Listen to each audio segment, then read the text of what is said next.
ఏం చేయాలనో కూడా దానికి ఒక నివేదిక తయారు చేయండి. మనం అవసరమైతే ప్రత్యేకంగా బడ్జెట్ ఇచ్చి వరంగల్ మీద ప్రత్యేకంగా ఫోకస్ పెడదాం. పనులు మాత్రం వదిలేయడానికి వీలు లేదు.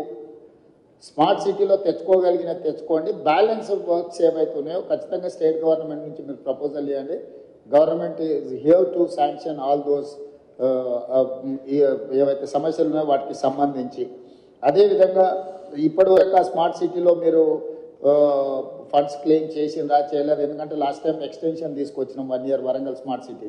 ఇప్పుడు దానికి సంబంధించి కూడా మీరు ఏమేమి చేయాలనుకుంటున్నారో వాటన్నిటిని కూడా మీరు ఖచ్చితంగా ఎంబడే టేకప్ చేయాలి. ఈ మీటింగ్ అయిన తర్వాత నేను ఫస్ట్ కలెక్టర్స్ రివ్యూ మీటింగ్ పెట్టుకోండి. డిపార్ట్మెంట్ హెడ్స్కి నేను సూచన ఏం చేస్తున్నా అంటే head of the department, Panchayati Raj principal secretary, irrigation principal secretary, MAUD principal secretary, ఇక్కడ ఆల్మోస్ట్ అందరు ఉన్నారు. ఫస్ట్ మీ లెవెల్ ఒక రివ్యూ తీసుకొని గ్రౌండ్ లెవెల్ ఒక కోఆర్డినేషన్ ఆఫీసర్స్తో ఒక కోఆర్డినేషన్ ఆఫీసర్స్ కమిటీని ఇచ్చేసి వాళ్ళు కలిసి ఫీల్డ్ విజిట్ చేయాలి.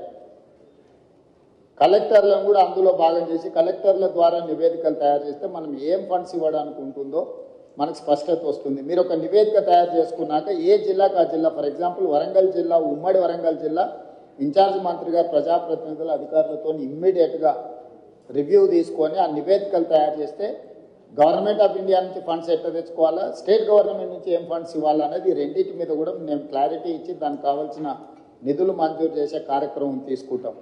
ఇక ముందు ఈ క్లౌడ్ బస్ట్ అనేది పర్మనెంట్. మీరు ఏదో ఈ ఒక్కసారి వచ్చింది దీన్ని టెంపరీగా మీరు అడ్రస్ చేద్దామని అనుకుంటే మీ తప్పు. పోయిన సంవత్సరం వచ్చింది, ఈ సంవత్సరం వచ్చింది. మీకు కోవిడ్ తర్వాత క్లైమేట్ చేంజెస్ జరిగినాయి. ఇంకా రెగ్యులర్గా మనం ఈ ప్రాబ్లం ఫేస్ చేసేది ఉంటుంది కాబట్టి ఈ ఇష్యూస్ని పర్మనెంట్గా ఎట్లా అడ్రస్ చేయాలనో మీ దగ్గర ప్రణాళిక ఉండాలి. అంటే రిసోర్సెస్ అంటే ఫండ్స్ రిసోర్సెస్ ఎట్లా మనం చేసుకోవాలి, యాక్షన్ ప్లాన్ ఎట్లా చేసుకోవాలి, మీ దగ్గర అందరి దగ్గర కూడా నివేదికలు పెట్టుకొని చేసుకోవాల్సిన అవసరం ఉంది.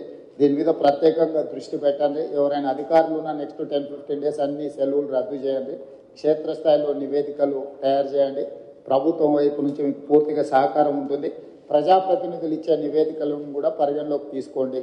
ఫీల్డ్లో మీరు క్షేత్రస్థాయి నివేదికలు తెప్పించుకొని తక్షణం దీని మీద చర్యలు తీసుకోవడానికి అవసరమైన ప్రణాళికలు చేస్తే నేను మళ్ళీ అన్ని జిల్లా కలెక్టర్లతో హైదరాబాద్ స్థాయిలో నేను మళ్ళీ రివ్యూ తీసుకుంటాను. Arvind, next 1 week after 1 week మీ ఏసీఆర్లు రాసినప్పుడు మీ ఫీల్డ్ విజిట్స్ కూడా వన్ ఆఫ్ ద క్రైటీరియా. మీరు అనుకోవచ్చు ఫీల్డ్ విజిట్ చేయకపోతే ఎక్కువ అయితే ట్రాన్స్ఫర్ చేస్తారని.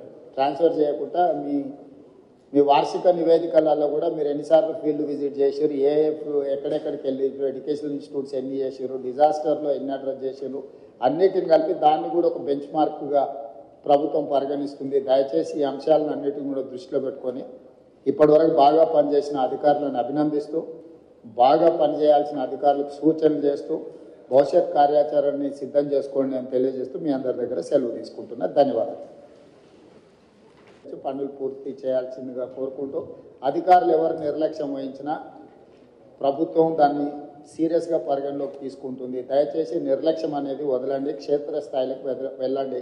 కలెక్టర్లు కూడా ఫీల్డ్ విజిట్లు చేయాల్సిందే.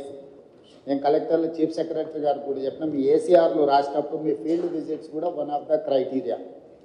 మీరు అనుకోవచ్చు ఫీల్డ్ విజిట్ చేయకపోతే ఎక్కువ అయితే ట్రాన్స్ఫర్ చేస్తారని. ట్రాన్స్ఫర్ చేయకుండా మీ వార్షిక